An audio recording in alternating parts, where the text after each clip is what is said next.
Uma vez os verdes sobem a esta tribuna para falar sobre a central nuclear de Almaraz.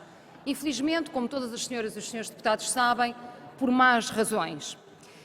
Esta central nuclear, daqui relembramos, entrou em funcionamento o primeiro reator em 1981 e o segundo em 1983.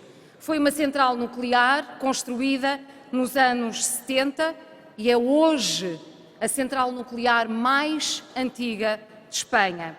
O seu tempo útil de vida expirou em 2010, porém o governo espanhol tem prolongado o seu período de funcionamento, neste momento até 2020, mas como sabemos a perspectiva é que possa ainda vir a ser alargado por vontade do governo espanhol. Esta central nuclear é absolutamente obsoleta, tem tido, como é do conhecimento público, diversos problemas e diversos incidentes, registados designadamente nos últimos tempos, mas não apenas nos últimos tempos, ao longo dos anos assim tem acontecido, e é do conhecimento público que representa um sério risco e, por isso, deve constituir uma profunda preocupação, quer por parte das populações, quer por parte das instituições que as representam. Ocorre, senhoras e senhores deputados, que o governo espanhol decidiu uma pretensa construção de um armazém de resíduos nucleares para servir a central nuclear de Almaraz. Este facto, por si só, representa ou revela um empenho por parte do governo espanhol de prolongar ainda mais o período de funcionamento da central nuclear de Almaraz, diz-se que pelo menos por mais 20 anos.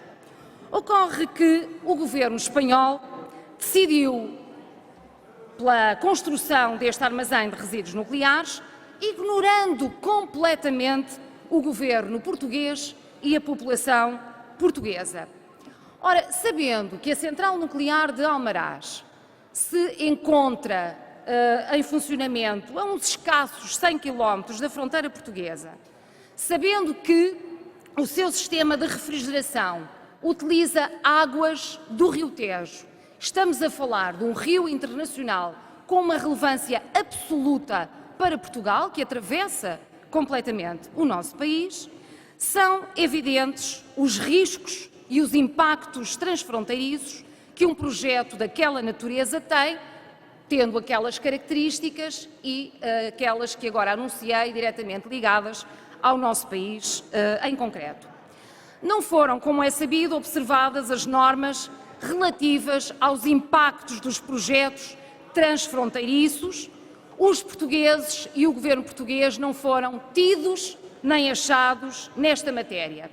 Assim, não vemos como qualificar a atitude do governo espanhol de outra forma, a não ser como profundamente indecente para com o nosso país. Mas vejamos também o comportamento dos governos portugueses relativamente a esta matéria.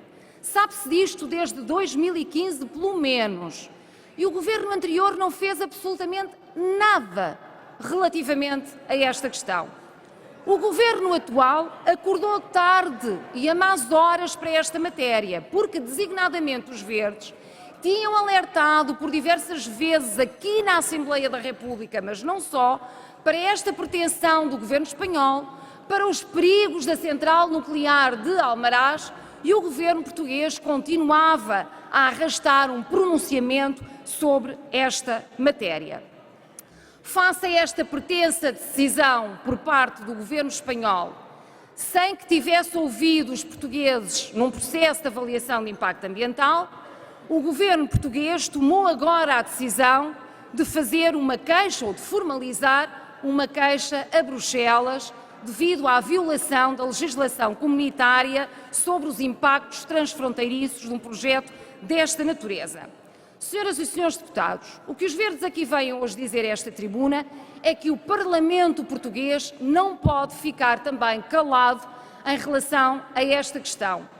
Não falo, evidentemente, das inúmeras intervenções que já têm existido por parte de cada grupo parlamentar e, designadamente, também muito frequentemente por parte dos verdes, Mas é importante que haja agora uma voz em uníssono do Parlamento português neste momento e, por isso, os Verdes já fizeram distribuir por todas as bancadas uma proposta para um texto conjunto de um voto de condenação que amanhã, em período de votação, a Assembleia da República deve fazer de forma unânime de condenação a esta decisão por parte do governo espanhol e em defesa dos direitos dos portugueses ao ambiente e ao pronunciamento sobre os impactos ambientais de projetos transfronteiriços. E por isso, senhoras e senhores deputados, esperemos que cheguemos a um texto conjunto, que agora está a receber o contributo dos demais grupos parlamentares, para que amanhã possa ser votado, como referi, por unanimidade. Para além disso, no dia 24 de janeiro, o Sr. Ministro estará, por proposta dos Verdes,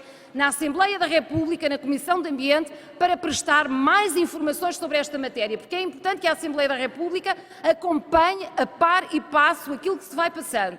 E também os Verdes, no dia 19 de janeiro, portanto, antes dessa audição com o Sr. Ministro, farão uma audição pública parlamentar para que sejam ouvidas as associações, os movimentos, os cidadãos, sobre uma matéria de tão relevância para o nosso país. Consideramos, para terminar, Sr. Presidente, que o envolvimento das populações, dos cidadãos e do Governo é determinante numa matéria tão relevante como esta, porque aquilo, relembramos, que a Constituição diz, é justamente que todos temos direito a um ambiente e a uma vida absolutamente saudáveis. Muito obrigada.